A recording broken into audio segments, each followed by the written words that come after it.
días. Hoy tenemos una novedad en cuanto al conferenciante y en cuanto al tema. El conferenciante por primera vez que viene a nuestro despacho, pero no es extraño a este despacho porque bueno, que su padre fue profesor mío en la facultad, profesor de Derecho Político, y siempre le tuve mucho cariño, con lo cual eres bienvenido, José Antonio. José Antonio Ballesteros Garrido, abogado especialista en temas de consumo, hasta el punto de que la dirección de correo es abogadodelconsumidor.com, algo así. Sí.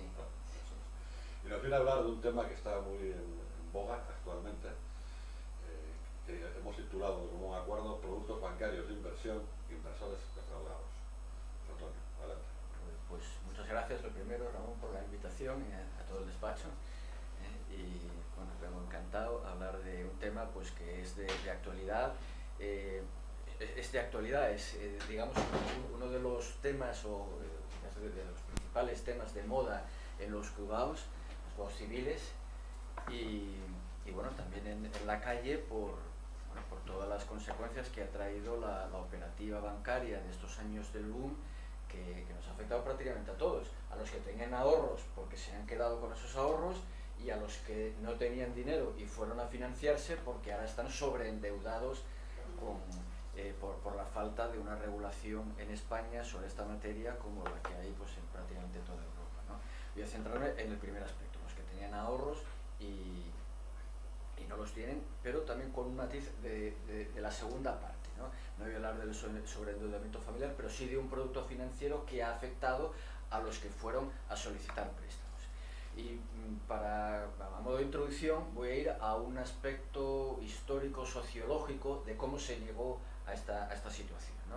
Entonces, si pensamos los productos que había en los años 70, 80, para quien tenía algún dinero, pues los ahorradores tradicionales, normales, medios, en España, lo que tenían era de los depósitos. A plazo fijo. Los depósitos a plazo fijo, que es un producto completamente seguro, ¿no? Salvo que quebrara la entidad, ¿no? Ahora ya hay un fondo de garantía, entonces no lo había, pero en aquellos momentos era lo que había y era un producto de la máxima seguridad, ¿no? Me acuerdo, la deuda pública que había uno que era un producto de ahorro, pero en dinero negro. Sí, Se efectivamente, llamaba las letras. Afro, activos financieros de retención en origen. Necesitaba el interés de más, ¿no? Sí. Pero además emitido por el propio Estado. El Estado.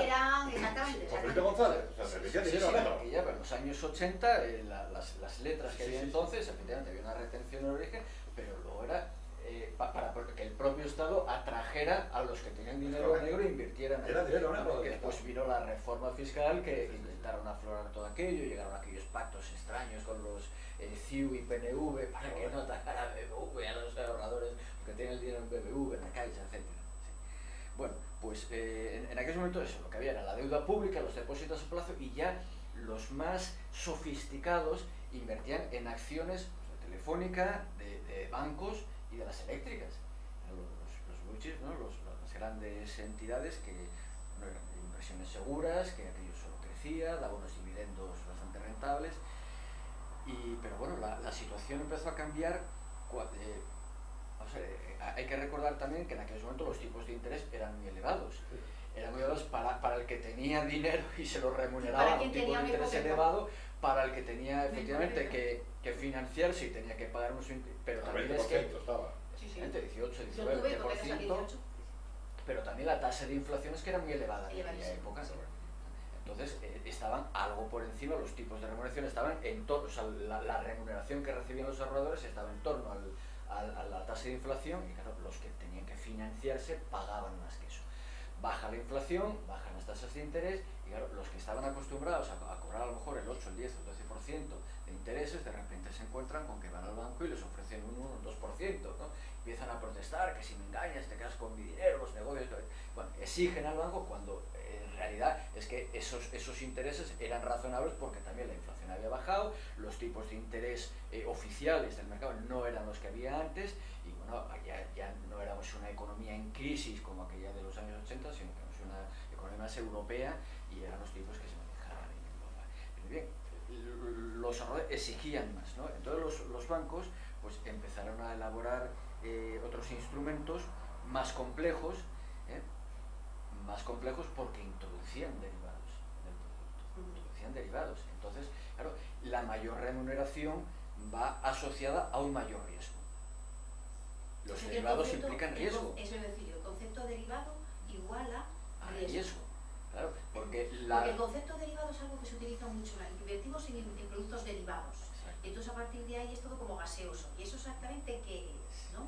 Pues los derivados son instrumentos financieros cuya evolución, cuyo resultado va a estar en función de un subyacente, de un índice, que puede ser un índice objetivo, puede ser el IBEX o en fin, de la multitud de índices financieros que hay, sea de tipos de interés, de bolsa, de precios de materia prima, de lo que sea, ¿no? Incluso de alimentos. Efectivamente. O puede ser unas acciones concretas, por las acciones, la evolución que tengan las acciones de Telefónica, del Banco Santander o del Citibank, lo que sea, ¿no? Entonces, en función de la evolución de ese índice, pues vamos a tener un resultado positivo o negativo. Entonces, el problema es que se vende y mira, esto ofrece una mayor remuneración, porque tienes bueno, es un poco más complejo y tal, es un producto un poco especial para buenos clientes, tal, para alguna ahorrada especial. Entonces, mira, tiene una mayor remuneración. Bueno, una mayor remuneración cuando el índice va bien, porque si el índice subyacente va mal, lo que vas a tener es pérdidas, ¿no? Entonces, depende cómo se hayan elaborado estos subyacentes, te pueden poner una garantía, que es un tope para que no tengas pérdidas, para que únicamente te quedes sin remuneración, o tengas una remuneración algo limitada a cambio de tener esa garantía, ¿no? Y luego, bueno, pues ha habido otra serie de instrumentos de inversión como las participaciones preferentes, las obligaciones subordinadas, etcétera, que se han vendido como productos de renta fija cuando no son necesariamente de renta fija y cuando además tienen una serie de riesgos, entre ellos el riesgo del emisor, ¿no? De que no tenga beneficios para pagar la remuneración, o de que incluso vaya tan mal que ya no es que no tenga beneficios, sino que se vaya a la quiebra, ¿no? Y tenga que venir el Estado a salvarle, o no le salvéis y quiebre del todo, ¿no? Y que es lo que ha pasado en la actualidad con las últimas emisiones de participaciones y de deuda de una serie de entidades financieras. Entonces, esto se ha unido además al boom o a la burbuja inmobiliaria y de crédito, que están relacionadas unas con otras, ¿no? Burbuja de inmobiliaria, además que se fomentó en cierto modo desde el gobierno, ¿no? La ley del suelo de cascos, pues fue en este sentido, a liberalizar el suelo. En realidad lo que fue a hacer es que los promotores pudieran salirse del ordenamiento, del plan general, para comprar terrenos en lugares donde les sale más barato porque no estaban previstos como edificables, luego van a hacer el convenio urbanístico y entonces obtienen unos beneficios extraordinarios. En lugar de abaratar el suelo, que hace, y consiguientemente abaratar la vivienda, se abarata el suelo, pero se incrementan los beneficios del promotor porque va a vender al mismo precio de mercado, no abarata el precio de la vivienda, pero sí previamente obtuvo esos suelos más baratos, ¿no? Entonces los precios van creciendo, los precios de la vivienda, y entonces en los años 70 el que iba a comprar una vivienda pues no se endeudaba, porque los precios permitían, oye, has estado ahorrando una serie de años, luego te han venido a ayudar tus padres, familiares y tal, y entonces luego firmas unas letras y en 2 años has acabado de pagar la vivienda, pero van subiendo después de la crisis del petróleo, las sucesivas crisis que fue habiendo, van subiendo los precios. Entonces hay que financiarse cada vez más y entonces va creciendo la burbuja, junto con la inmobiliaria, va creciendo la burbuja del crédito, incrementada porque pasamos de una cultura en que ibas a comprar cuando tenías ahorrado suficiente para pagarlo. Por lo menos la entrada. Efectivamente, el segundo paso fue la venta a plazos, la compra a plazos, que la ley de venta a plazos fue el primer instrumento que hubo en España, el normativo de protección del consumidor, ¿no? Y a continuación pues ya pasamos ya directamente a comprar todo al crédito, y se llevó al extremo de que en el momento que vas a comprar la vivienda dices, oye, mira, te vamos a financiar la vivienda, que la muebles, las escrituras, el coche nuevo, pues claro, si tienes un piso nuevo, pues no puedes ir con un Peugeot, tienes que ir con un Mercedes, ¿no? O un Audi, ¿no? Entonces se financia hasta las vacaciones, ¿no? Exacto. Entonces, claro, esto que es una barbaridad, pero pasamos de tener un índice de endeudamiento familiar bajísimo a estar pues al nivel de Estados Unidos, de los países anglosajones, ¿no? Hubo advertencias del Banco de España desde el principio de la década de los 2000, ya hubo advertencias de que se estaba creciendo excesivamente el endeudamiento familiar, pero no se adoptó ninguna medida para parar esto. Al contrario, lo que hicieron fue en la banca, que tenían unas reglas muy estrictas de a quién se concedía crédito, pues a los departamentos de riesgo se les echó de la operativa, ¿no? Se les marginó totalmente. Hay libros escritos de periodistas, de financieros, etcétera, que describen cómo efectivamente cuando entraba el de riesgos, del departamento de riesgos en las juntas, pues ya está el agua fiesta y tal, y le acaban echando de estas juntas, ¿no? Y marginado totalmente, porque claro, suponía, su intervención podía suponer que los que iban a cobrar comisiones, incentivos, etcétera, pues perdieran una parte de esos incentivos. Entonces se les echa y se va a incrementar cada vez más la operativa en todos los sentidos, de ofrecer productos de cada vez más riesgo, pero también de ofrecer un crédito cada vez también a personas que no estaban en disposición de poder devolverlo.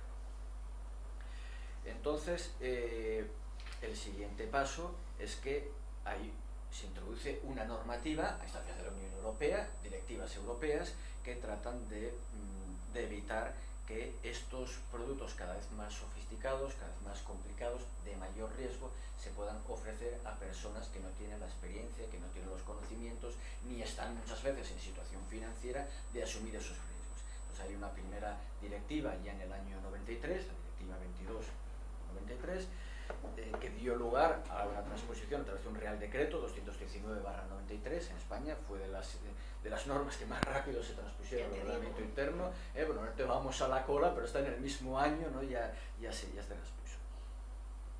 Y después tenía un artículo nada más dedicado a la directiva, tenía un artículo dedicado a la protección de los inversores. Esto después ya vino, se sustituyó por la directiva MiFID en el año 2004, que se transpuso ya con algo de retraso en diciembre de 2007, y luego se completó por el Real Decreto 217/2008. Esta normativa, la ley de referencia, la ley de mercado de valores. Entonces, con esta normativa lo que se pretende es eso, establecer unas garantías para que, en primer lugar, la entidad financiera no ofrezca productos de riesgo sin que previamente haya evaluado cuál es el conocimiento, cuál es el perfil del cliente. El perfil en el sentido de cuáles son sus conocimientos financieros, de cuál es su experiencia financiera y de cuál es su situación y expectativas financieras, ¿no? Entonces, lo primero que tendría que hacer es, antes de ofrecer nada al cliente, o si el cliente viene a pedir asesoramiento sobre en qué meto estos productos, entonces le hace el test y dice, bueno, pues según tus conocimientos no te puedo ofrecer productos tan complejos como este tipo de derivados.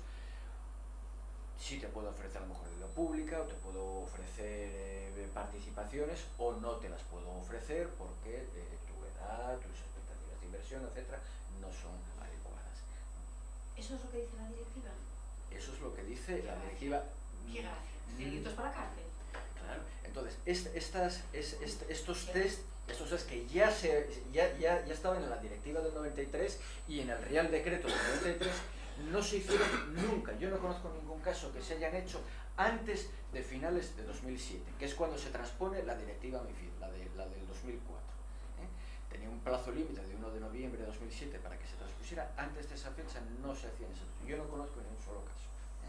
A lo mejor hubo una entidad que claro, a nosotros nos llegan los casos patológicos, ¿no? Al despacho nos llegan los casos patológicos. Cuando está bien hecho no nos llegan, ¿no? A lo mejor por eso no los conozco, ¿no? Pero no solamente eso de la complejidad, sino por ejemplo eso que tú acabas de decir de la edad. Nosotros aquí con temas de sucesiones vemos gente que de repente con 83 años el banco va y le pone un plazo fijo vencimiento 2015, es decir, hipoteca 107. O unas participaciones. Y con 2 ventanas al año, es decir, que o estás así, claro, o unas participaciones preferentes que son perpetuas. Y se las han colocado los jubilados. Eso es que eso es, o sea, realmente, pero eso es de cárcel, entonces, vaya, eso es de estafa. Efectivamente. Porque decir que al principio solamente el nombre de preferente es una estafa. Da lugar, efectivamente, porque dices preferente, esto es todo lo mejor de lo mejor. Es el tipo de delito de estafa, ¿no? El engaño, ¿no? Es que es preferente solo frente a las acciones. Es subjetivo del tipo. Frente a todos los demás posibles acreedores del banco, están detrás, están a la cola, solo están por delante de los accionistas. En los casos que hay accionistas, porque en las cajas de ahorro no hay accionistas, claro, son los últimos. Son los últimos. Bueno, Entonces, esta normativa, yo digo, que se incumplió, lo primero, en cuanto a la evaluación del cliente. La segunda fase de las garantías que tiene que adoptar la entidad para colocarle productos a los clientes es que tiene que haber una información precontractual rigurosa, completa. Y esa información precontractual, o sea, no es que te den un tocho, tienen que darte un tríptico, pero por ejemplo, yo he visto ahora con esto a propósito de las participaciones preferentes, pues coge las de Caja Madrid y resulta que el tríptico es una hoja así plegable, ¿no?, que tiene unas cuantas frases que destacan las características esenciales de ese producto, ¿no? Las maravillas, pero tiene que, de forma especialmente destacada, tienen que ir los riesgos. Bueno, pues te coges el tríptico de Caja Madrid y resulta que es así, o sea, son 7 folios con letra pequeña, explicado, es prácticamente como el folleto. O sea, eso está diseñado para que no se lo lea nadie. Entonces ahí sí te dicen cuáles son los riesgos, pero eso no se lo va a leer nadie. Porque ¿quién está capacitado para leer eso? Ningún jubilado. A pesar de que de vista. Eso es lo primero. Es como los folletos de los medicamentos. Hay cosas, hay letras tan pequeñas, Sí, pero sí, es una lupa. Aunque no sea tan pequeña, ¿no? Que sea una letra normal, pero claro, te pone 7 folios. Como farragoso. Farragoso porque son explicaciones de términos financieros, de lenguaje financiero. Hay que tener en cuenta la relación confianza que muchas de las personas tienen con los ese asesores es el siguiente bancarios. Paso. Exacto. Eso voy a ir después. Eso iba a ir después. Porque efectivamente, o sea, tienen que darte el tríptico, ¿no? O la normativa, las explicaciones básicas, la documentación precontractual básica, que diga cuáles son las características, pero que no vale que te diga le van a remunerar tanto, y que luego en letra pequeña abajo te venga cuáles son los riesgos, ¿no? O sea, igual de destacado o más tiene que estar las advertencias sobre los riesgos. Porque es la información más importante que necesita tener el cliente cuando compra un producto que tiene riesgo. Puede perder dinero, puede perder esos ahorros, pues tiene que saber qué posibilidades de pérdida tiene, qué posibilidades hay de que esa remuneración esperada no se llegue a devengar, o qué posibilidades tiene de que en un momento necesite ese dinero y no lo pueda retirar. Sea porque si adelanta el vencimiento haya posibilidades de pérdidas, o porque tenga que pagar unas comisiones, o porque no haya posibilidades de adelantar, porque tenga un vencimiento fijo y no pueda recuperar ese dinero con antelación, o bien porque tenga que ir a un mercado secundario que sea poco líquido, o que tenga unas posibilidades de pérdidas de cotización importantes, que es lo que ha ocurrido con las participaciones preferentes, que las participaciones, bueno, luego voy a entrar en el detalle de las preferentes.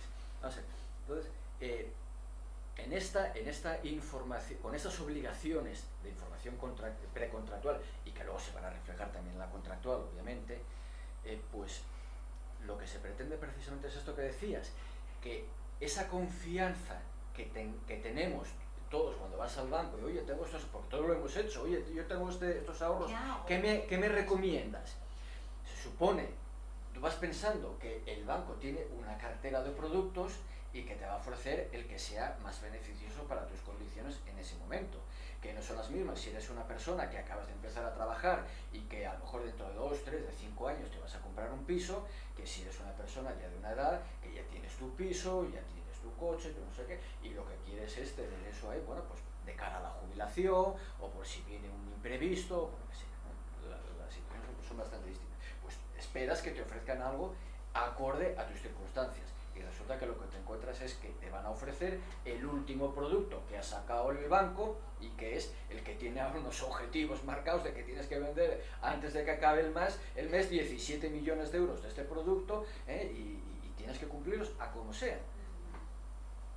Entonces, lo que se pretende con esta normativa es que esa confianza que tú tienes en el banco se vea refrendada por una obligación legal de responder a esa confianza. Es decir, que tú no solo que confíes porque sí, porque bueno, te ha caído bien el empleado del banco y bueno, se ha desarrollado una relación, no, sino porque es el profesional que te tiene que asesorar y tiene la obligación legal de asesorarte correctamente, hasta el punto que dice en la ley expresamente que el banco, la entidad financiera, tiene la obligación de cuidar por los intereses de su cliente como si fueran propios. Y lo dice así literalmente. Lo dice literalmente así. Obligación de cuidar los intereses de sus clientes como si fueran propios. O sea que tú tienes derecho legal, hay un derecho legal a confiar en la buena fe y en la gestión eficaz y el asesoramiento correcto por parte de la entidad financiera. Entonces, con esos antecedentes, pues lógicamente, si la entidad no te está asesorando, te está ocultando riesgos, hay un incumplimiento de una normativa. Y el problema que viene ahora, esa normativa, ¿qué efectos civiles tiene? ¿Es una normativa civil o es una normativa administrativa? Es lo que se viene discutiendo desde hace muchísimos años, ¿no? Y entonces, el supervisor de esta actuación bancaria, pues es en principio la CNMV, siempre que hablamos de productos de inversión, ¿no? Pues la CNMV, de cara a la CNMV lo que puede hacer es decir, esta entidad no ha respetado las normas de conducta bancaria, no ha respetado sus obligaciones de conducta. Y ya está. Como mucho, si ve que es una infracción muy grave, puede llegar a imponer una sanción en vía administrativa. Pero si no, simplemente emite un informe en el que dice que no se han respetado las normas de conducta. ¿El Banco de España no puede sancionar ahí? Yo lo quiero preguntar. El Banco de España actúa cuando no son productos de inversión. Ajá. O sea, cuando son productos de inversión, actúa la CNMV. Un producto de inversión son, ¿qué? Pues los famosos derivados. Los derivados, pero también las acciones, los fondos de inversión. Los swaps y todo ese tipo de cosas, ¿no? Efectivamente. Los swaps se han repartido el reconocimiento entre el Banco de España y la CNMV. He dicho que el Banco de España va a ser competente cuando el SOE esté ligado a una hipoteca y haya una relación clara, no se supere el capital de esa hipoteca, que establece una serie de reglas. Es decir, en estos casos está claramente vinculado a una hipoteca, Banco de España. Cuando no está así de claramente vinculado, CNMV. Pero en cualquier caso, a los SOE se les aplica la normativa de la ley de mercado. Aunque estas entidades han intentado estos organismos han intentado ayudar a la banca haciendo ver que no es aplicable la ley de mercado de valores, sí lo es. Y ha sido declarado práctica unanimidad la jurisprudencia. Pero entonces volvemos a ver qué efectos civiles tiene el incumplimiento de esta normativa. Bueno, pues hay una serie de sentencias del Tribunal Supremo donde dicen que el mero incumplimiento de la normativa no es por sí motivo de nulidad, pero sí que puede ser el supuesto de hecho que dé lugar a la aplicación de una norma civil, que puede ser, por ejemplo, la normativa del error en el contrato, de la nulidad del contrato por error, por dolo, pero también, artículo 6 del Código Civil, de la contratación con infracción de normas imperativas. Incluso no solo por normas imperativas, sino además porque la entidad pudo haber actuado de forma contraria a la buena fe, ¿no? La entidad financiera. Entonces, bueno, la realidad es que tanto las demandas como, lógicamente, detrás de ellas, por coherencia, ¿no? Por congruencia, las sentencias se vienen pronunciando sobre esta materia por la vía del error. Se están planteando la generalidad de las demandas sobre swaps y luego sobre otros productos que han venido detrás, pues porque ha habido error en el cliente ha suscrito por error porque le han explicado el producto en unos términos que no se correspondían con la realidad. Y entonces ahí pues hay innumerables sentencias que vienen estimando que efectivamente hay nulidad contractual por error. También hay algunas sentencias que dicen que no hay error porque van a la teoría tradicional, a la doctrina tradicional sobre el error como motivo de nulidad contractual, que tiene que recaer sobre elementos esenciales, tiene que acreditarse qué elementos esenciales del contrato sobre qué elementos ha recaído el error, pero también segunda parte, que el error sea excusable. Y entonces lo que están apreciando algunos tribunales con más rigor que otros es que el cliente no tenga una cualificación, una sofisticación personal que le permitiera haber conocido la realidad de ese producto incluso a pesar de la información insuficiente o incorrecta o falseada que le ha dado la entidad financiera. Entonces hay demandas que se han desestimado después de comprobar que la actuación de la entidad fue absolutamente incorrecta, con incumplimiento absoluto de la normativa de la Ley de Mercado de Valores y el Real Decreto que la desarrolla, y además que el contrato era ininteligible, no explicaba bien el producto, ¿Se han etc. desestimado las demandas? Y aún a pesar de eso hay sentencias que desestiman estas demandas. Exacto, entonces mató. Sí, cada juez... Entonces, esto nos puede venir un problema como Estado, porque tienes una directiva que te está diciendo que... genera una inseguridad jurídica total. Claro, pero es que además la directiva te está imponiendo unos controles para que esto no suceda. Es decir, esos clientes que algunas sentencias entienden que tienen una sofisticación, unos conocimientos, una experiencia suficiente para poder entender el producto, aunque no se le haya explicado bien y aunque la documentación contractual no lo describa correctamente, y que ellos por su propia iniciativa tenían que haber sido más diligentes que la entidad financiera, porque tenían que haberse dado cuenta de que lo que les están explicando no es correcto, que el contrato, que el texto contractual no es suficiente, no explica bien, pero tenían que haber sido tan diligentes como para sobreponerse todo eso y haber entendido correctamente qué es ese instrumento financiero.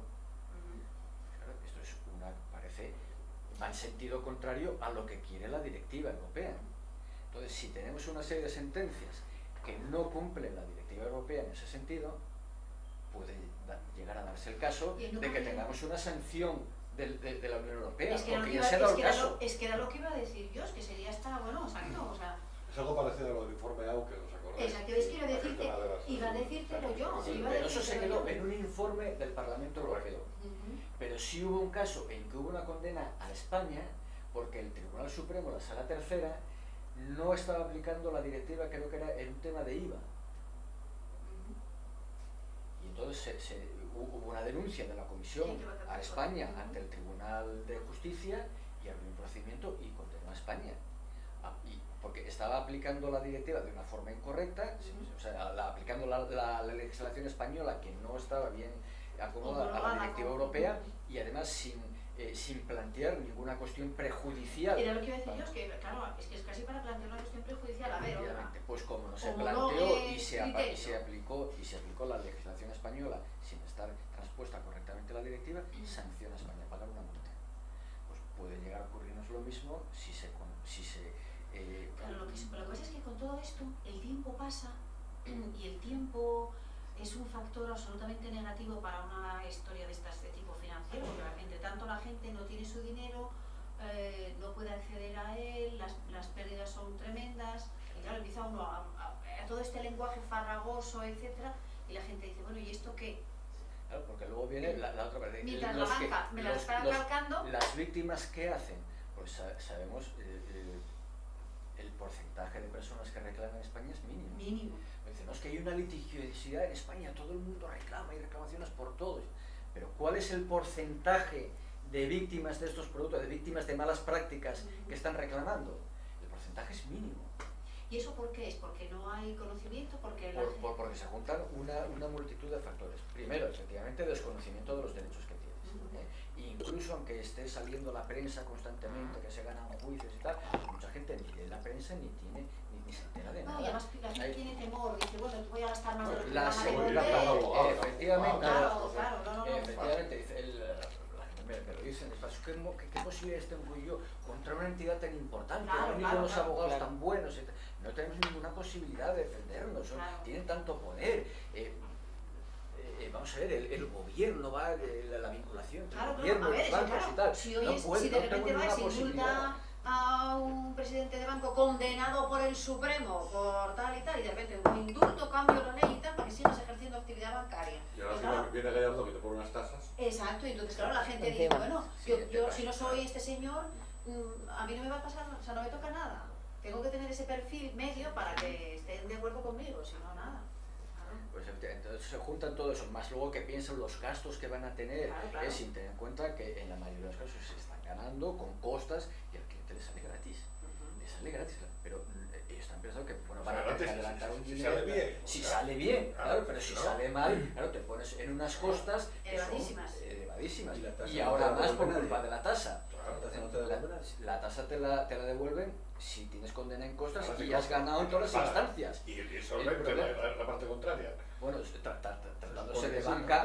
Bueno, exacto. Hombre, yo en algunos casos he tenido que ir a embargar hasta la cuenta del Banco de España, ¿eh? La cuenta la tiene el Banco de España, pero bueno, cobras. Yo en una ocasión tuve que embargar una compañía de seguros y sacarle los muebles. Los muebles, ¿eh? La compañía de seguros, ¿eh? Y con esos muebles solamente me llegará a cobrar la indemnización. Sí. Bueno, yo de estos temas, de bancos, cajas de ahorro, etcétera, pues, aunque sea yendo al Banco de España, hasta ahora se está cobrando. Hasta ahora. El problema es eso, cuando pierdes el juicio, ¿no? Y resulta que encima tienes que pagar unas costas astronómicas, ¿no? Y más ahora con las tasas, y encima con el problema que tiene el sistema de costas relacionado con las tasas, que si perdiste en primera instancia, pero luego ganas en apelación, no recuperas las tasas de la apelación. Oye, fan recaudatorio infinito. Son 800. 800 más el 0,5% de la cantidad reclamada. Exacto. Bueno, entonces, eso, dejo ahí planteado el problema de que podríamos estar ante un incumplimiento de la normativa MiFID y que podría venir una denuncia ante el Tribunal Europeo y que nos suponga una sanción. Entonces, lo que tendría que hacer, vamos a ver, cuando se plantea esta situación de si el cliente es o no tiene su conocimiento, hombre, a lo mejor antes de desestimar la demanda, plantea una cuestión prejudicial para ver si esa interpretación o esa aplicación de la doctrina tradicional del error en España es aplicable en el marco de los productos financieros en que tienes que aplicar la directiva MiFID. Es decir, si la directiva MiFID te obliga a anular contratos cuando incluso cuando el cliente tiene cierta sofisticación, porque además otra parte que no había explicado, o sea, en esa clasificación que hay que hacer de los clientes, en primer lugar hay una clasificación que ya ordena la ley, que es en clientes profesionales y minoristas. Entonces, para ser profesional hay unos requisitos extraordinariamente rigurosos. Entonces, es casi imposible que un particular o una pequeña empresa pueda considerarse cliente profesional. Entonces, que eres cliente minorista, aunque seas economista, aunque seas abogado o notario, o tengas una pyme, o seas un agente de seguro, lo que sea, sigue siendo minorista. Con lo cual, el banco sigue estando obligado a otorgarte la máxima protección posible. Entonces, ¿cómo es posible que siendo minorista venga un juzgado a exigirte que seas más diligente que el banco y que llegues a conocer incluso las cosas que no te explican, que no te ha explicado el banco ni te han puesto en el contrato? Entonces, bueno, seguramente habría que ir como mínimo a una cuestión prejudicial para que nos diga el Tribunal Europeo si la directiva te obliga a anular estos contratos, aunque el cliente tenga cierta sofisticación por razones profesionales o académicas. Bien. Bueno, ya dando una pasada un poco rápida por los distintos productos que se han ido vendiendo, en primer lugar voy a hablar de los swaps, de las permutas financieras, porque es el tema sobre el que hay ya casi miles de sentencias de juzgados, más de 1000 sentencias de audiencias provinciales, la gran mayoría favorables a los clientes, salvo estos casos en que se ha estimado que el cliente tiene suficiente cualificación como para haber entendido lo que no se le explicó. Bueno, estos swaps se vendieron en general como un seguro. Swap es un término inglés que es una... es una palabra inglesa. Swap es permuta, un intercambio. Entonces, y la traducción española es swap, permuta. Es una permuta financiera de tipos de interés, de inflación, de precio del gasoil, etc. Y entonces se le coloca al cliente y dice, oye, mira, que como está subiendo mucho el Euribor, pues esto es una cobertura, un seguro, en muchos casos incluso hay fases, correos electrónicos, etcétera, en que se habla expresamente de un seguro. No es que todos los demandantes, todos los abogados, todos los demandantes nos hayamos confabulado para decir que se vendió como un seguro, ¿no? Sino que efectivamente es que hay fases y correos electrónicos en que se habla de esto de un seguro. Entonces, dicen, como está subiendo el Euribor, para que no pagues más, mira, contratas este seguro, que además es gratuito, y entonces pues se lo damos a los mejores clientes, por eso es gratuito, y así pues llegar al momento que suba tanto la cuota de tu hipoteca que no puedas pagarlo, ¿no? Porque a nosotros el interés que tenemos es que recuperemos nuestros préstamos, ¿no? Que todos los clientes los puedan pagar y no tengan descubiertos, y por eso te ofrecemos este producto, ¿no? Vamos a ver, ¿cuál es el origen de estos productos? Pues en torno al año 80, la banca mundial, el Banco Mundial y IBM, que uno operaban con francos suizos y el otro en dólares, pues vieron que las fluctuaciones del cambio de divisa pues les impedía hacer unos presupuestos más o menos fiables, ¿no? Entonces los financieros de una y de otra pues empezaron a elucubrar cómo podían hacer un sistema de compensación privada entre ellos, por el cual compensaran esas fluctuaciones, y entonces que establecieran entre ellos un tipo fijo. Y entonces estuvieron 2 años negociando, 2 años dándole vueltas a este sistema, hasta que llegaron a definir efectivamente una permuta financiera de cambio de divisas entre el franco suizo y el dólar. 2 años estuvieron negociando. A partir de ahí, bueno, vieron que eso funcionaba, y esto empezaron a desarrollarse más entre grandes corporaciones de ámbito internacional para cambio de divisas. Luego vieron que era útil también para los tipos de interés, porque hay una parte a la que interesa que los tipos estén altos y hay otra a la que interesa que bajen. A los prestatarios les interesa que baje y a los ahorradores les interesa que suba. Pero claro, a la inversa, a uno les interesa que no suba y a otros les interesa que no baje. Entonces, al final, bueno, pues vamos a llegar a un entendimiento en que una parte interesa en una cosa y otra interesa en lo contrario, pues llegamos a una estabilización en la que, bueno, no tenemos todas las ventajas si va en el sentido que me interesa, pero tampoco todo el perjuicio si va en el sentido contrario. Entonces, efectivamente, así se desarrollan los tipos de interés, los de precios de productos variados, etcétera, etcétera. Tanto se desarrolla que se crea una asociación internacional de derivados y permutas financieras, la ISDA, que establece incluso un clausulado uniforme para que no tengan que pasarse 2 años negociándolo, ¿no? Y hay un clausulado uniforme. En el año 96, la Asociación Española de la Banca, pues dice, vamos a ver, este clausulado que ha hecho la ISDA está adaptado al mercado anglosajón, el nuestro pues a lo mejor tiene otras particularidades, no es igual, está en inglés, vamos a traducirlo al español y acomodarlo a nuestra cultura jurídica y financiera para que sea entendido, porque tenemos incluso problemas cuando surge el conflicto de interpretación de estos productos, pues que incluso los tribunales, sea jurisdiccionales o arbitrales, pues a veces no entienden bien esta normativa. Entonces, crea un clausulado uniforme, que es el contrato marco de operaciones financieras, y le pide autorización al Tribunal de Defensa de la Competencia para que puedan operar con ese contrato todas las entidades, todos los bancos asociados a la zona. Entonces, dice, vamos a ver, no hay problemas de competencia, aunque lo usen todos nuestros asociados, porque esto es para operar con grandes corporaciones. Un banco cada corporación trabaja con un banco, no va a haber competencia entre nosotros, entre los bancos, ¿no? Entonces, informa en ese mismo sentido, y además esto dice expresamente, por la propia naturaleza de estos productos, el gran número de derivados financieros, de permutas financieras, de opciones, etcétera, pues por la naturaleza de estos productos nunca se van a ofrecer a consumidores. Y lo decías expresamente, por la naturaleza de estos productos nunca se van a ofrecer a consumidores. En el año 97 informa la Dirección General de Política Financiera y Defensa de la Competencia del Ministerio, firmado un tal Luis de Guindos, y a continuación, ya en el año 97, da la autorización el Tribunal de Defensa de la Competencia por estas mismas razones, ¿no? No hay competencia, solo para grandes corporaciones, y nunca se va a ofrecer a los consumidores.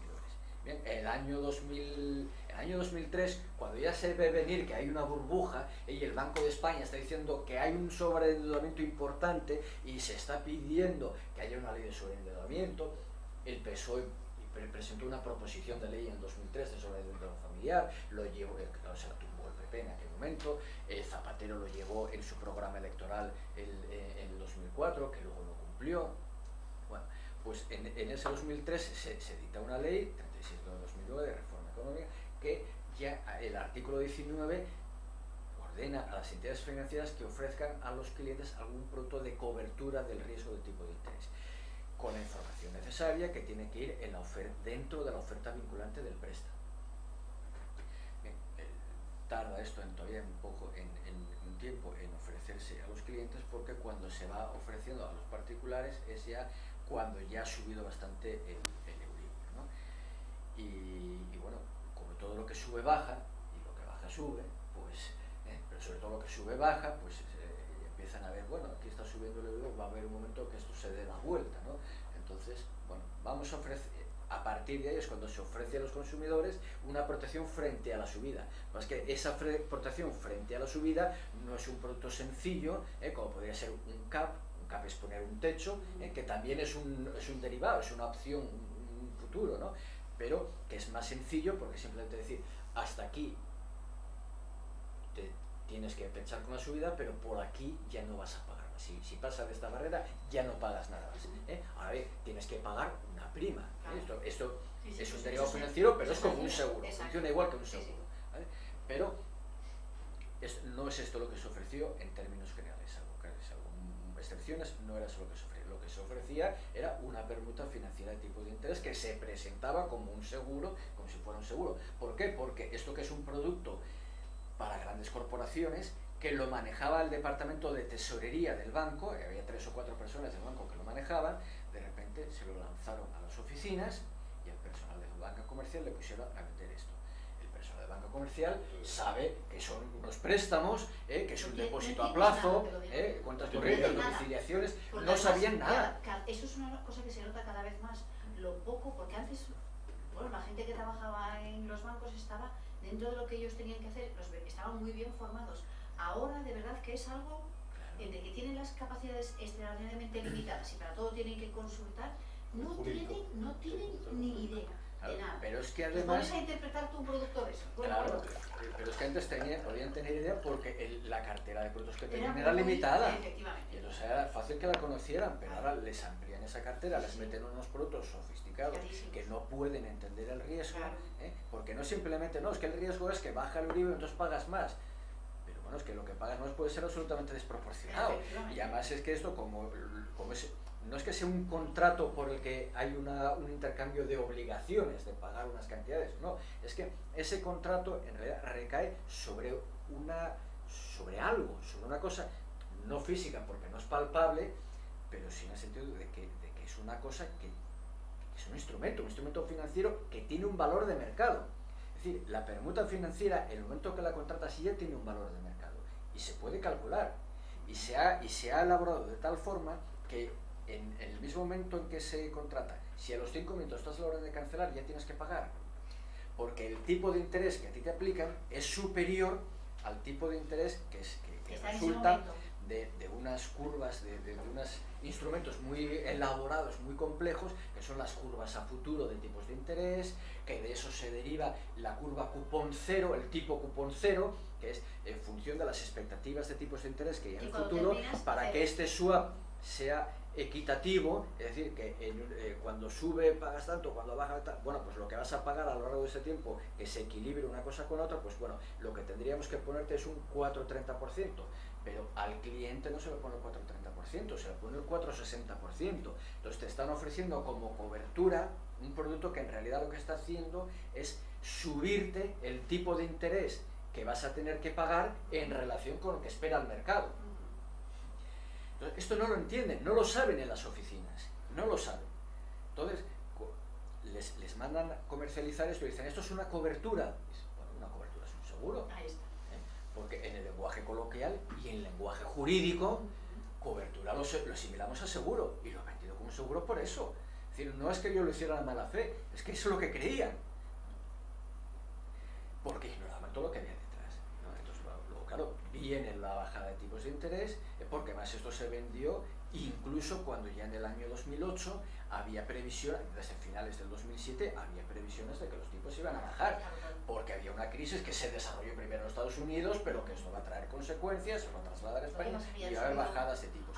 Y desde finales del año 2007 hay previsiones de las entidades financieras de que a lo largo del 2008, por lo menos a partir del verano 2008, va a haber bajada de tipos. Pues ahí es cuando se vende el grueso de estas coberturas de protección frente a la subida. Que no es que el producto en sí sea malo, sino que depende para quién y depende con qué información. Y todavía antes de ayer estaba leyendo un informe del presidente o director de la Asociación Italiana de Peritos Judiciales para Asuntos Financieros que explicaba toda esta operativa, ¿no? ¿Por qué a los clientes particulares hay que ofrecerles un tipo de interés que es superior a la curva cupón cero? Cuando se negocian entre el Banco Mundial y el IBM, los dos son grandes operadores que están en situación de igualdad. Entonces, lógicamente, tienen que ir a un punto de equilibrio neutro. Pero cuando los dos operadores no son iguales, hay uno que corre más riesgo que otro, porque hay un riesgo de solvencia de la otra parte.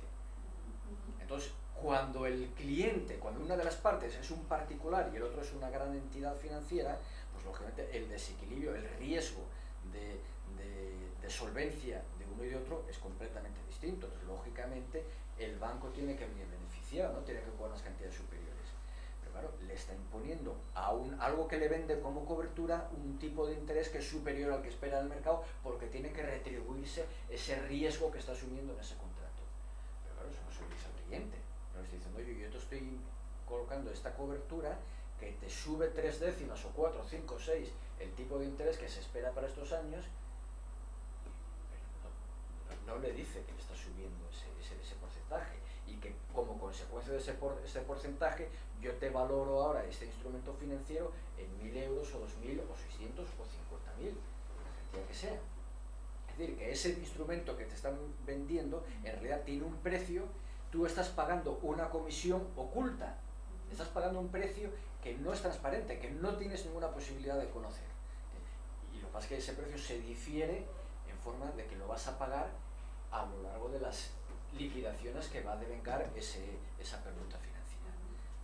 Entonces hay una omisión de una información esencial, porque a lo mejor la cobertura podría ser buena, si se supiera todo y si el producto fuera equilibrado. Pero claro, en ese informe que mencionaba de este experto italiano, pues dice, claro, que como ya se imponen esas subidas de tipos de interés, a un particular no le va a interesar nunca, porque tiene que pagar un sobretipo tan elevado que elimina la cobertura. Al final está pagando un encarecimiento de su préstamo. Entonces, en ningún caso esto le puede interesar a un particular, le puede interesar a partir de a unas empresas ya a partir de un tamaño ya que vaya quedando equilibrado con la otra parte.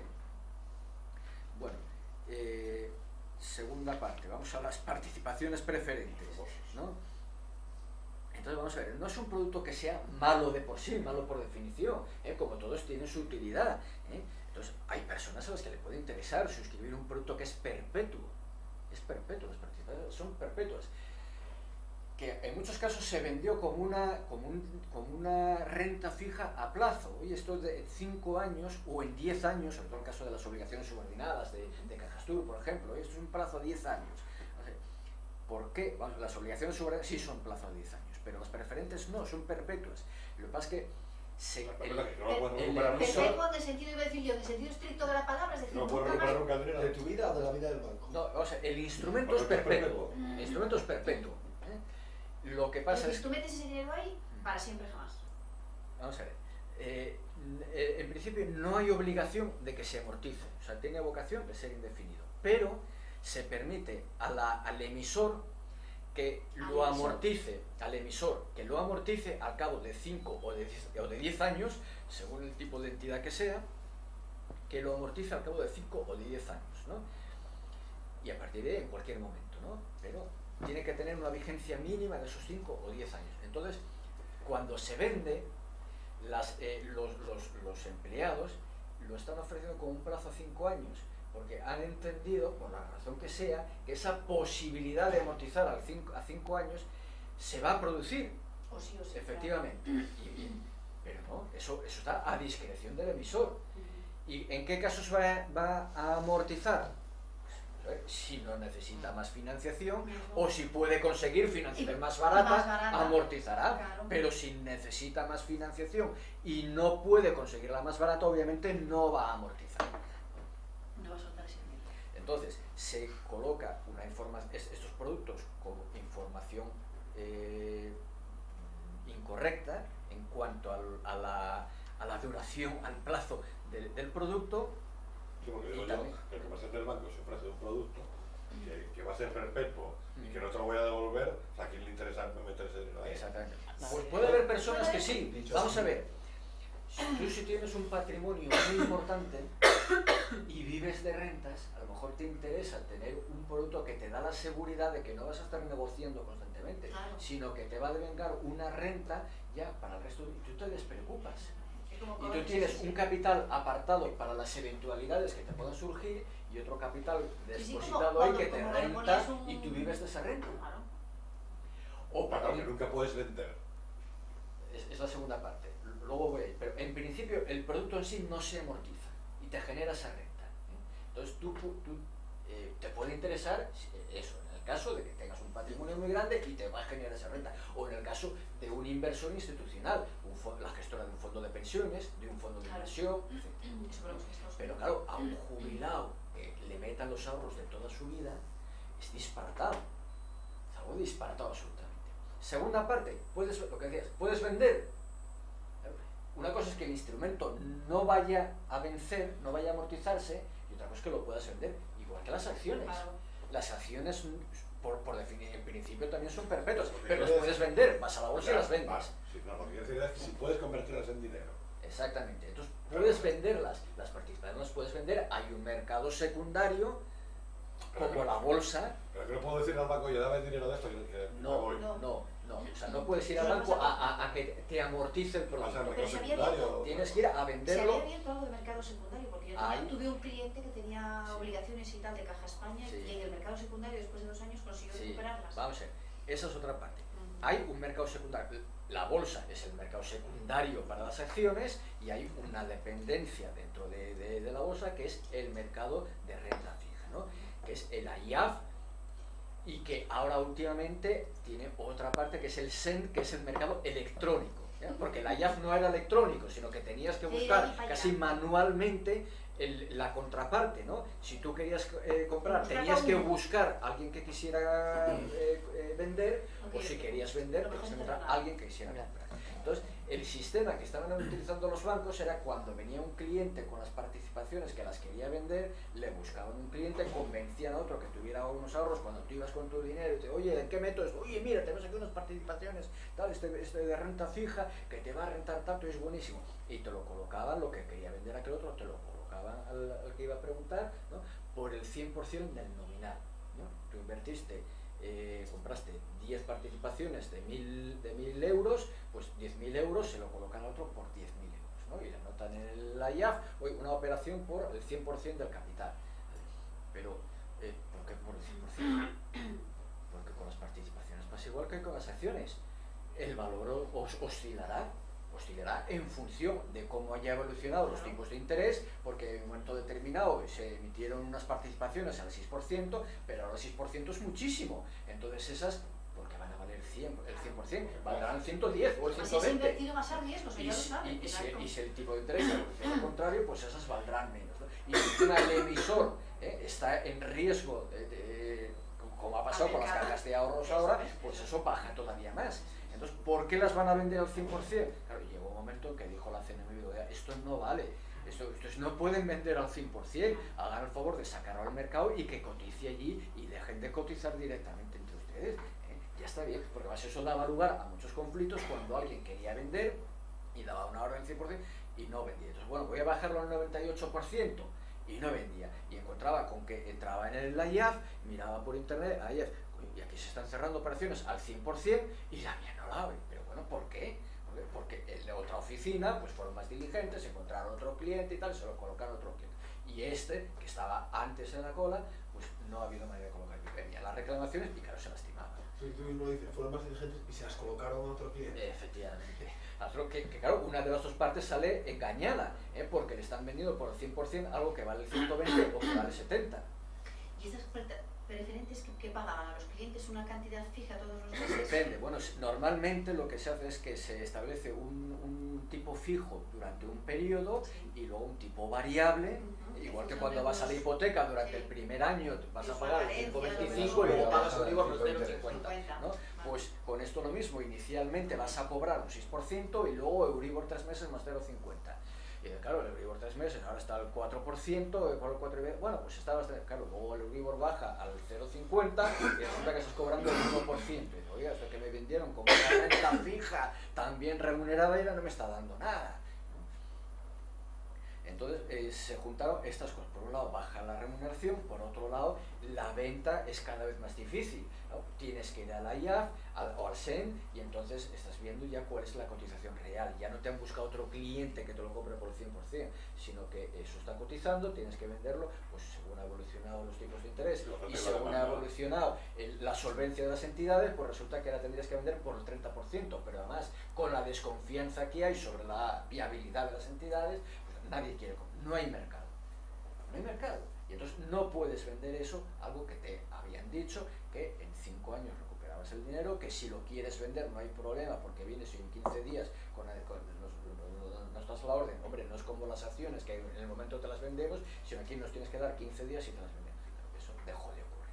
Entonces no hay liquidez, no hay posibilidad de recuperar ese dinero, salvo que sumas unas pérdidas muy grandes, y entonces esto referido sobre todo a las participaciones preferentes de las entidades financieras, porque luego hay otra problemática, que es las participaciones de Repsol, de Fenosa, etcétera, que emitieron también participaciones y que el problema ahí no es la solvencia, sino por un lado ahora, como se han echado tan mala fama las participaciones preferentes, pues hay poco mercado, y luego decían, pues a veces la remuneración, como ha bajado, pues tampoco tiene mucho mercado, porque a lo mejor hay otras inversiones que pueden ser más rentables, ¿no?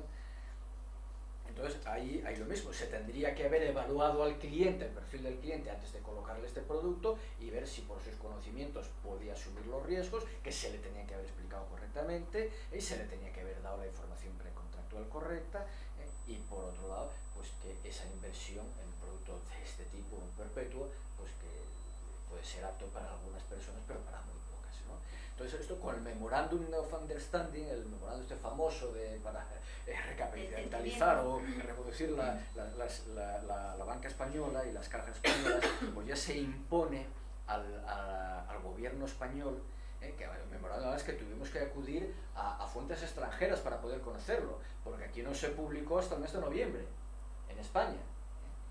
Y yo le hice al poco un comentario en mi blog, pero para poder encontrar el memorándum lo tuve que leer en inglés en un sitio del gobierno holandés. Estaba publicado en los gobiernos extranjeros, pero los españoles no lo tenían publicado. Entonces había que leerlo en inglés en el sitio de un gobierno extranjero. Entonces ahí se imponía al gobierno español que a su vez impusiera a los titulares de acciones o de participaciones preferentes, obligaciones subordinadas y otros productos de este tipo, que tenían que asumir pérdidas siempre que esa entidad fuera a recibir dinero público para poder continuar con su operativa, o cuando se fuera a cerrar. Entonces, claro, los que tienen participaciones que recibieron esto con un producto de renta fija seguro, ahora van a recibir, va a irse a un canje por otros productos, o se van a amortizar con unas pérdidas, poniéndosele una pérdida siempre que la entidad haya recibido alguna ayuda pública o se vaya a cerrar.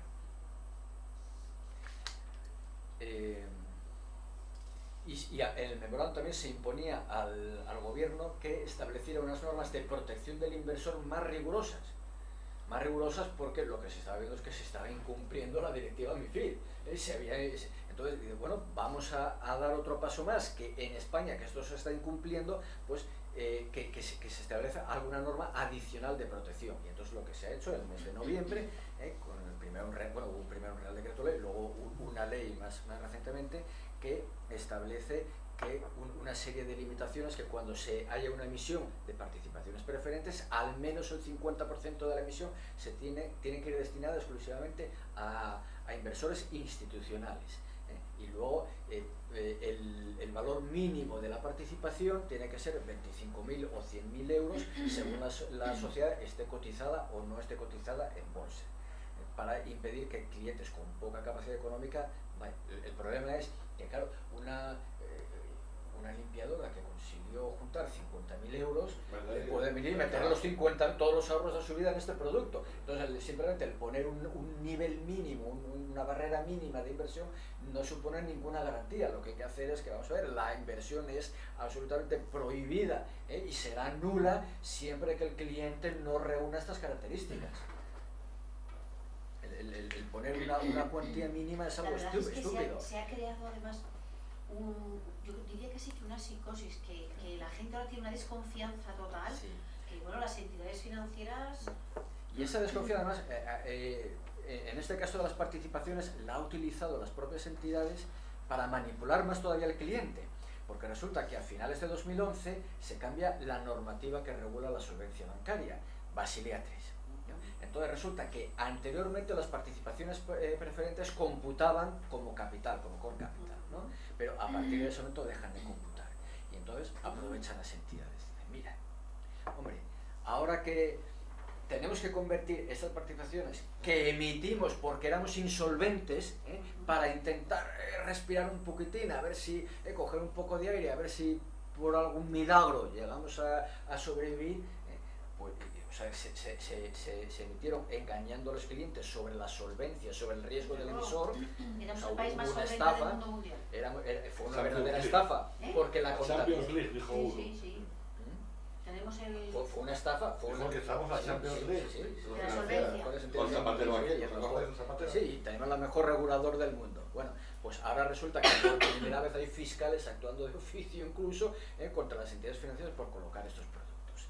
Bueno, pues resulta que después de eso, dice, bueno, estas participaciones que emitieron para ver si emitimos, a ver si salíamos adelante, ahora resulta que ya no nos vale, ya no nos computa como core capital. Tenemos que transformar en otros productos. Entonces, como en ese momento es cuando los que habían comprado las participaciones estaban dándose cuenta de que no podían recuperar el dinero, de que tenían pérdidas, incluso de que estaban dejando de cobrar los intereses, y dicen, oye, mira, el banco, como se ha dado cuenta de este problema que tenéis, pues mira, os lo va a canjear por otro producto distinto. Vamos, para favoreceros que no tenéis, mira, el banco que es así de generoso, os lo canjeamos por acciones o por bonos convertibles, y dentro de X años, pues mira, vais a recibir las acciones y tal. Pero claro, vamos a ver, en primer lugar no es por esa razón, es porque le interesa al banco, ¿no? Hombre, le puede interesar al cliente como mal menor, porque bueno, si no voy a reclamar judicialmente, la alternativa es ir a reclamar judicialmente, pero si no me atrevo, no quiero ir al juzgado, pues entonces tengo este mal menor, que por lo menos voy a recuperar el dinero o parte de mi dinero al cabo de X tiempo. Bueno, diferentes bancos y diferentes cajas ofrecieron el canje en diferentes formas, ¿no? Por ejemplo, el Banco Santander, excepcionalmente, como excepción, lo hizo el que mejor, y fue directamente canje por acciones. En ese momento estaba subiendo a la bolsa y la gente canjeó por acciones, vendió en bolsa y ganó dinero. Muy poco, un margen muy pequeño. Minimizaron el impacto. Que en ese sentido el Banco Santander fue el que mejor se portó, pero claro, otros tienen el dinero retenido durante X años, o se arriesgan a que cuando los bonos convertibles se conviertan en acciones, pues a ver cómo cotiza la acción, si ha subido o bajado, ¿no? O sea que algo que se vendió como renta fija, pues al final acaba transformado en acciones, y el cliente corriendo un riesgo de cotización de que nunca había sospechado, ¿no? Bueno, al hilo de todos, bueno, dentro de las participaciones hubo casos de Estado directamente, el caso de SOS, ¿no? Que también había unas participaciones preferentes, como el Santander y alguna otra entidad, y resulta que aquí los administradores se marcharon con dinero. ¿Sos la compañía de alimentación? Sí. Sos la azucarera, ¿no? Sí, hubo unos administradores que se marcharon con dinero. Los del arroz, ¿no? Sí. Y hay un procedimiento penal y todo esto, y entonces claro, estas participaciones se hundieron, y se hundió la cotización en bolsa, etc. Vinieron otros administradores detrás a intentar sacar aquello adelante y tal, pero bueno, unos problemas tremendos, ¿no? O hay una Stefenosa, por ejemplo, claro, que no es que fuera nada, que tuviera nada raro la emisión, pero la remuneración era paupérrima. Si vas en un Euribor 3 meses más 0,5, pues claro, y por eso no es nada, es miserable, ¿no? Entonces no tiene salida al mercado, salvo que las vendas el 20%, claro, multiplicas por 5, el comprador multiplica por 5 el valor de la inversión, ¿no? Y entonces, bueno, si multiplicas por 5 esa rentabilidad, pues bueno, pues ya viene a ser algo decente, ¿no?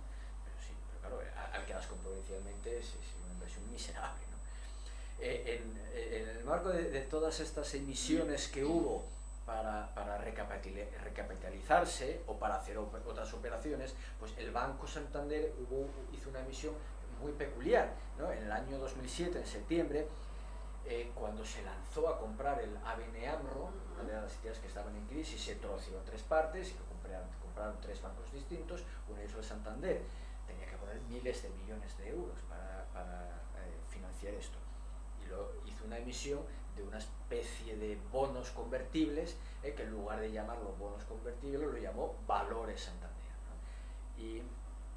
Y lo vendieron también como una renta fija, y dentro de 5 años recuperas tu dinero y te lo remuneramos al 7% y es un producto maravilloso y tal. Bien, resulta que dentro de 5 años no recuperabas tu dinero, sino lo recuperabas en acciones, ¿no? Esto, hubo mucha gente que sí se le explicó, lo recuperas pero en acciones, ¿no? Lo que no se le explica es que no acciones a como estén cotizadas en ese, sino acciones que ya te las damos ya valoradas al precio de ahora. Mejor dicho, no el precio de ahora, sino el precio de ahora incrementó el 16%.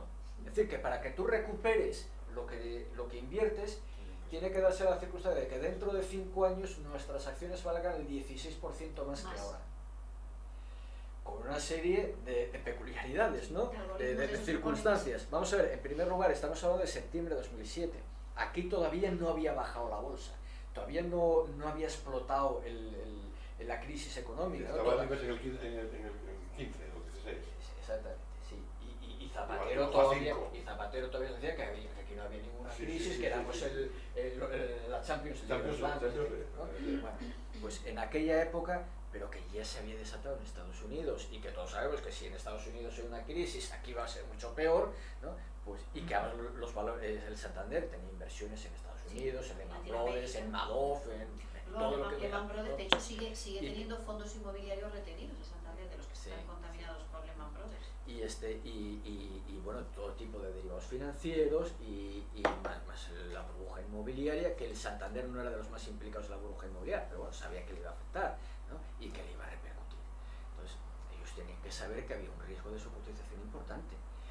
Con el agravante de que al emitir, esto se iba a devolver con nuevas acciones, con lo cual hay una dilución del capital. Entonces, si vas a emitir 6.000 millones de euros en nuevas acciones, pues hay una dilución del capital. Y encima la remuneración que estás pagando a los accionistas actuales, se la pagas no en efectivo, sino con emisión de nuevas acciones, cada vez estás diluyendo más. Bueno, hay una cláusula antidilución, es cierto, luego el cálculo del valor de esto. Pero o sea, aún así, hay unas perspectivas de que esto vaya a bajar de una manera considerable, o sea que el riesgo se está incrementando, y ese riesgo no se explica a los clientes, ¿no? Se les está explicando con una renta fija que les va a pagar el 7% o el 7,5%, cuando eso solo es inicialmente, luego les va a pagar Euribor más, no sé si el 2%, 2,5%, no recuerdo exactamente. Y además, esto se comercializa antes de que se siquiera elaborado el folleto de la emisión. Es decir, a los clientes no se les puede dar ninguna información precontractual porque no existe. La información contractual se deposita en la CNMV el 19 de septiembre y una semana antes ya se publica en prensa unas declaraciones de representantes del Santander diciendo que ya han cubrido no sé cuántas veces en exceso la necesidad o sea, el volumen de la emisión.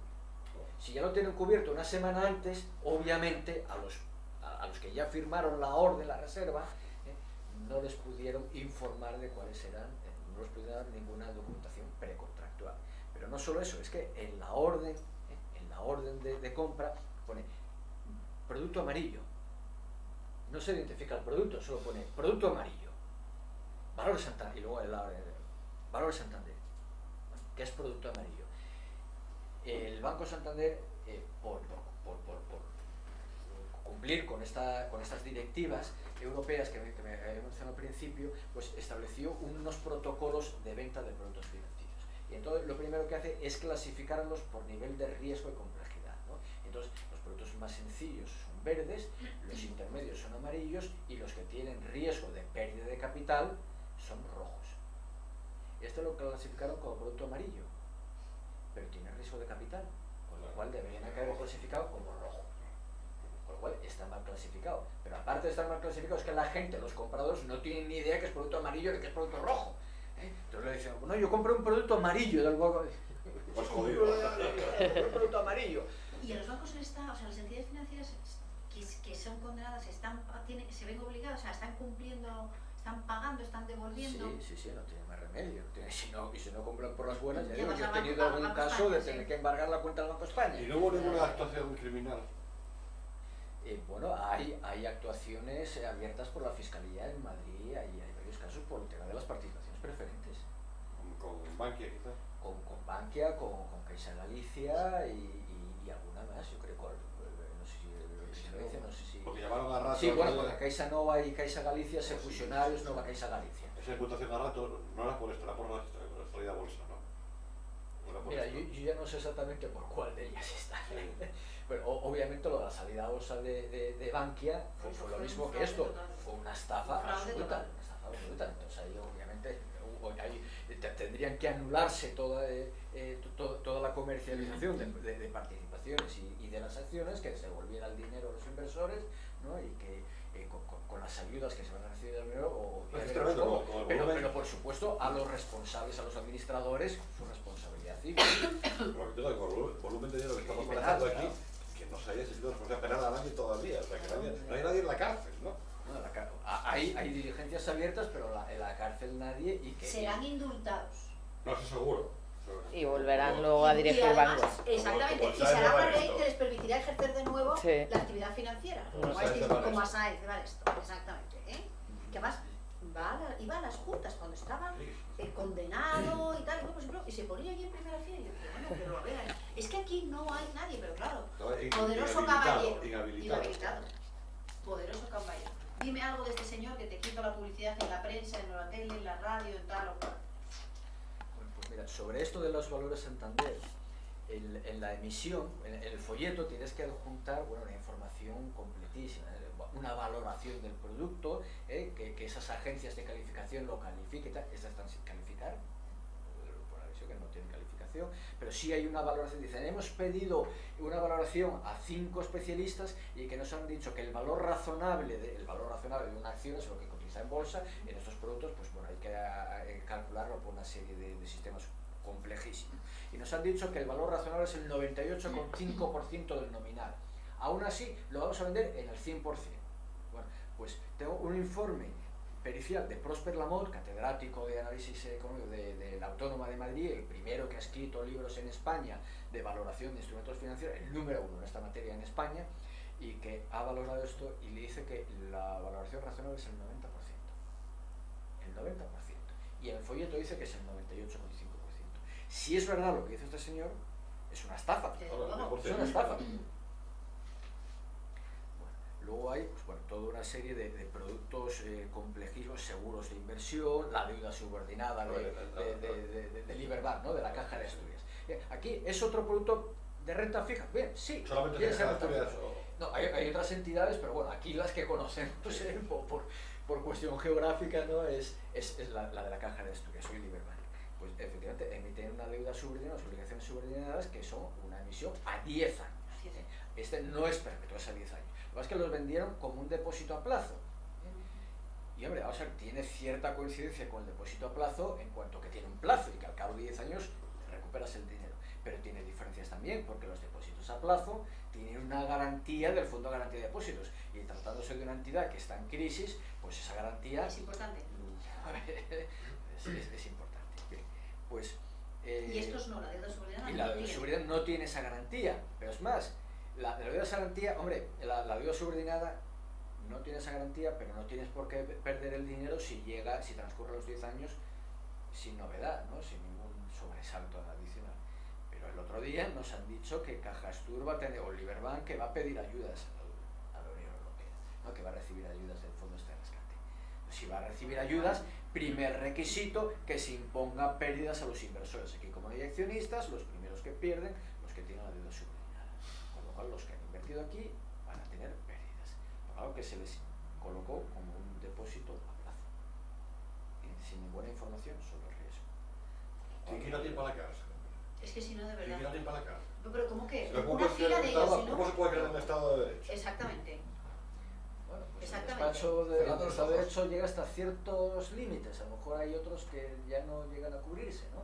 Cuando vemos que se inventan doctrinas en el Tribunal Constitucional o en el Tribunal Supremo para que no procesar o que no vayan a la cárcel determinadas personas, ¿no? Y que luego tiene que venir el propio Tribunal Supremo a decir, no, a Letarra esta doctrina no se la aplicamos, se la aplicamos a un banquero, pero a este otro no. Entonces tenemos que matizar esa doctrina, ¿no? O te inventan una doctrina en el Constitucional sobre la prescripción, tema de legislación ordinaria, ¿no? Y viene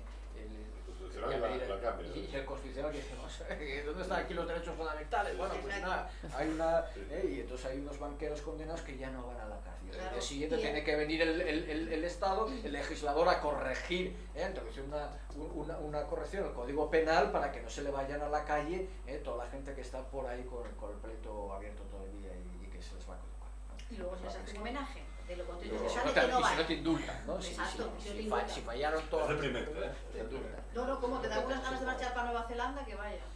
Para lo más lejos, Nueva Hay Zelanda. otros kinkis también. Es deprimente. Y luego, bueno, ya de entre todos esos productos que hay, bueno, una última mención, los depósitos estructurados, ¿no? Que sí, que te lo venden como unos depósitos, que es lo más parecido a aquello que vamos a decir, hoy tenemos este depósito que ahora nos queda el 2%, no, mira, aquí tienes posibilidades de que te demos mucho más, porque mira, si la bolsa evoluciona de esta manera, o estas acciones suben tanto, pues, o sea, te introducen dentro del esquema del depósito tradicional, te han metido unos derivados financieros, y entonces según evolucionen esos, pues puedes ganar o perder. Bien.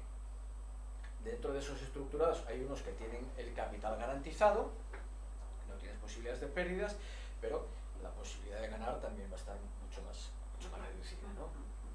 Si sube la bolsa el 10%, tú cobras el 4%. Hay otros que puedes ganar mucho más, que puedes ganar a lo mejor el 7, el 10, el 40%. Hay estructuras que puedes ganar el 40%.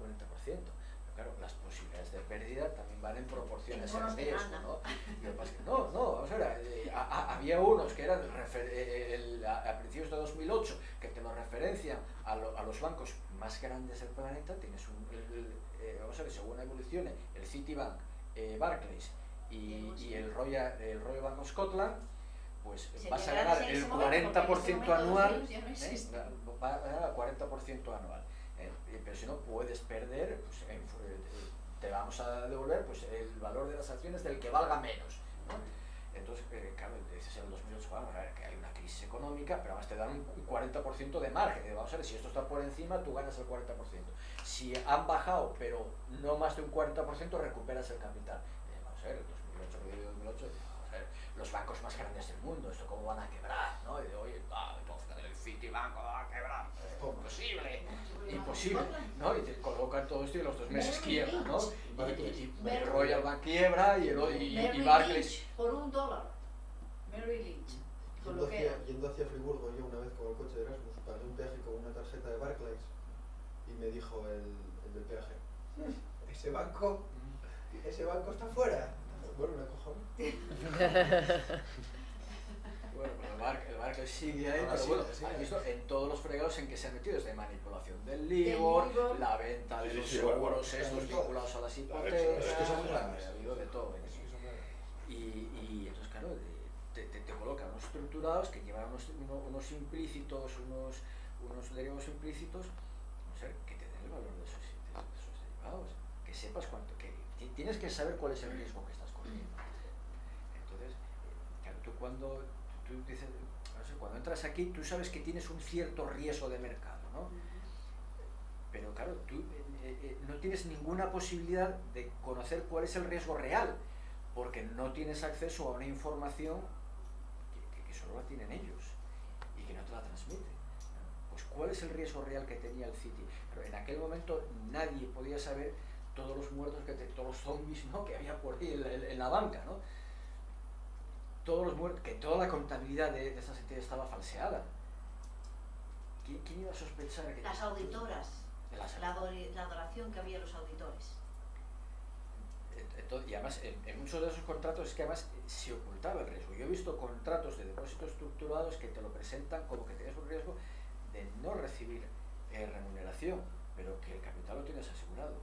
Y tienes la primera hoja, te describe las condiciones esenciales, lo que decía antes del tríptico, perfectamente explicado en la primera hoja.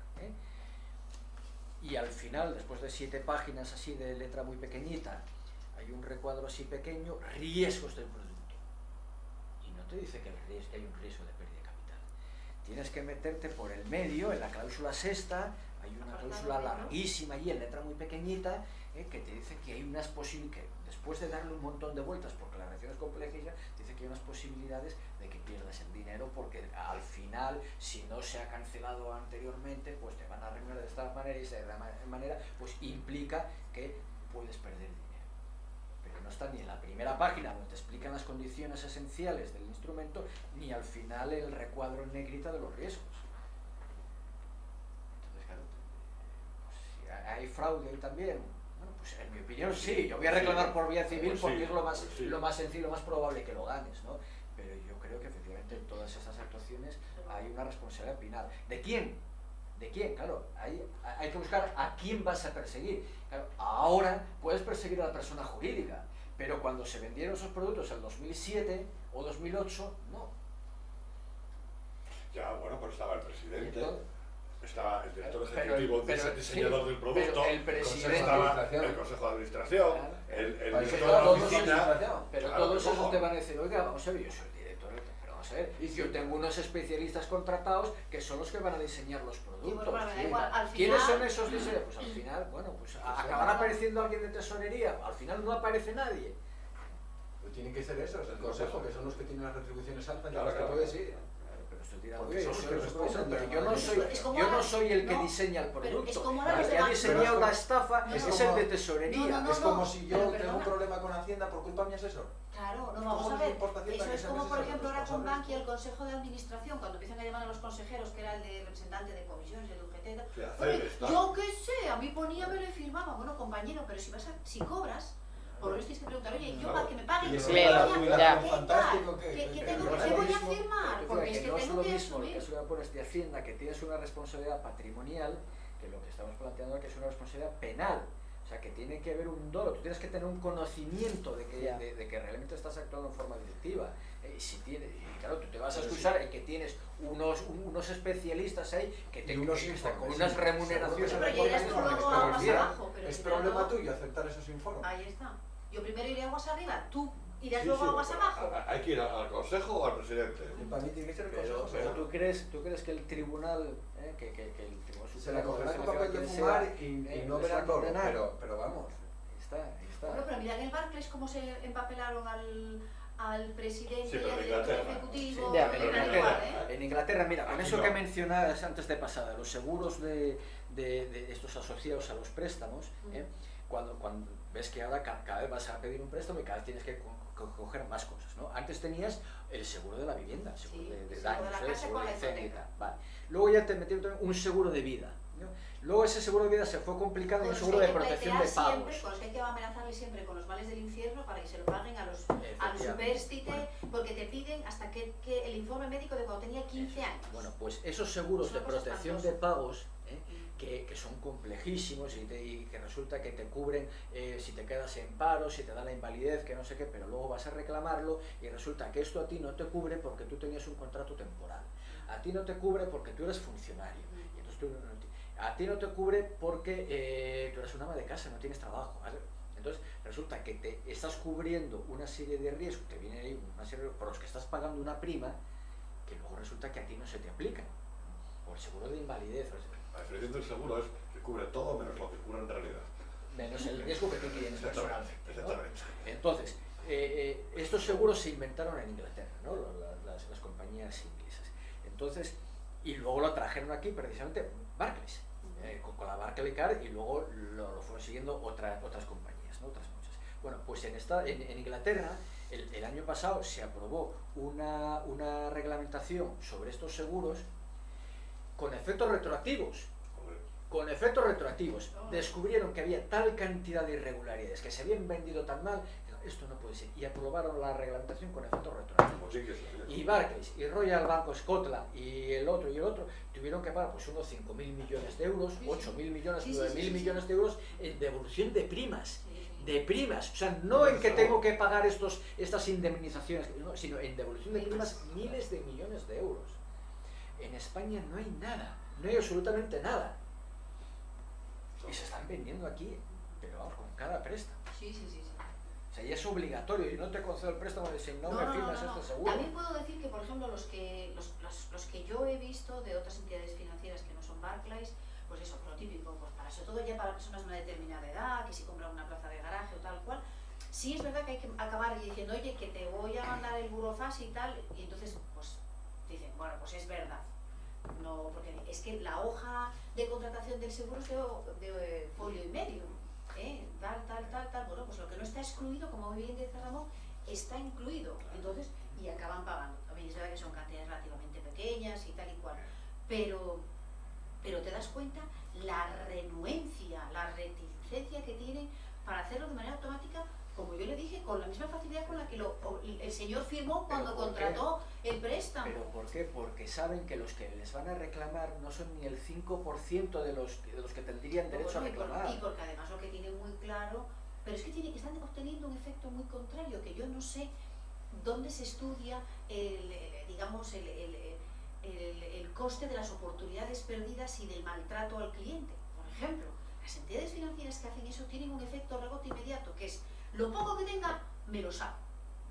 Pero sí, o sea, hace poco vino un señor y le dijo, le tardaron 1 mes y medio en darle el certificado del saldo por el fallecimiento.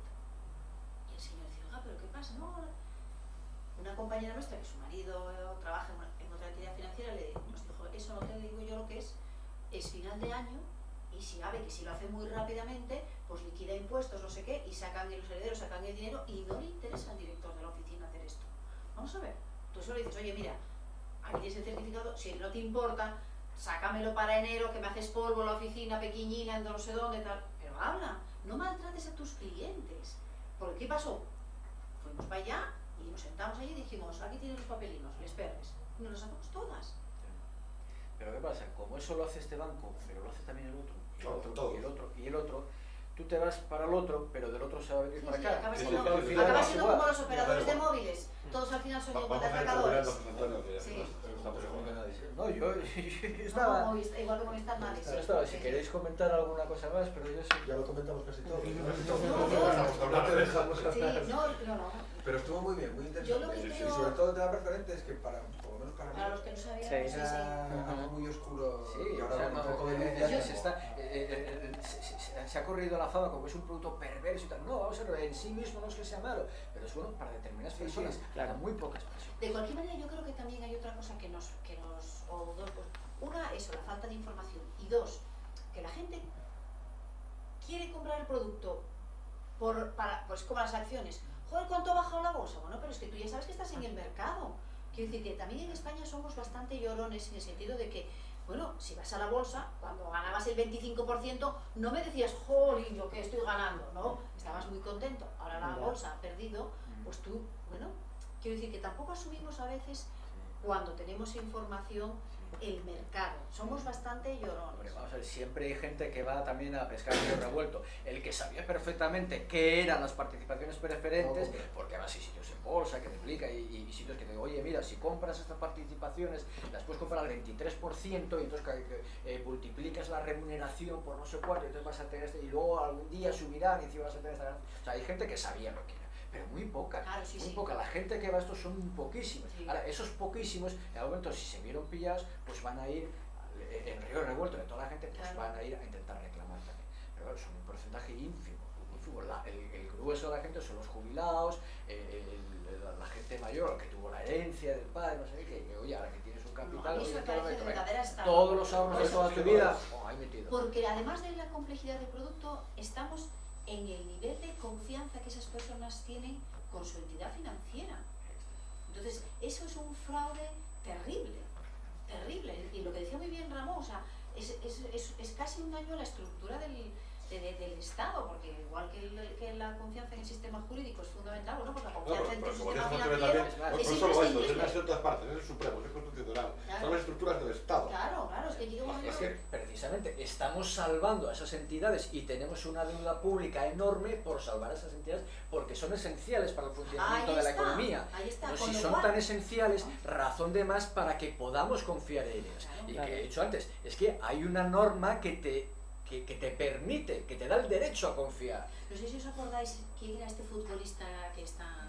Eric Cantona era uno de estos. Cantona, sí. Sí, que sacó un blog y tal y cual cuando empezó Para todo que este tema retiráramos todos diciendo 150 euros de eso, que nuestra cada uno de cuenta los bancaria. usuarios del banco fuera y que solamente eso, Yo lo hice, 150 euros 150 y tal, euros. pero todos. Dice, ya veréis cómo se retratan. Y bueno, empezó a correrse que eso era una barbaridad porque claro, en ese momento estaba un corralito macanudo montábamos en ese momento, Claro, ¿no? claro, Dice, claro. pero bueno, ¿de qué me estás hablando, no? Si hoy en día vas y dices, oh, ¿qué vienes a sacar 5.000 euros?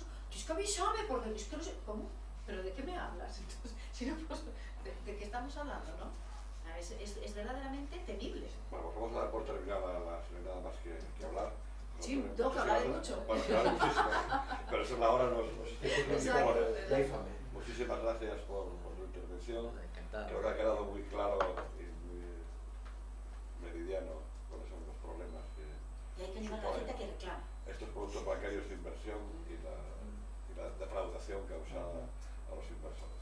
La próxima charla será el 15 de febrero y vendrá nuestro compañero de Toledo, Antonio Muñoz Perea, abogado y hermano mayor de la Hermandad de Damas y Caballeros Mozárabes de Toledo, a hablarnos de los mozárabes.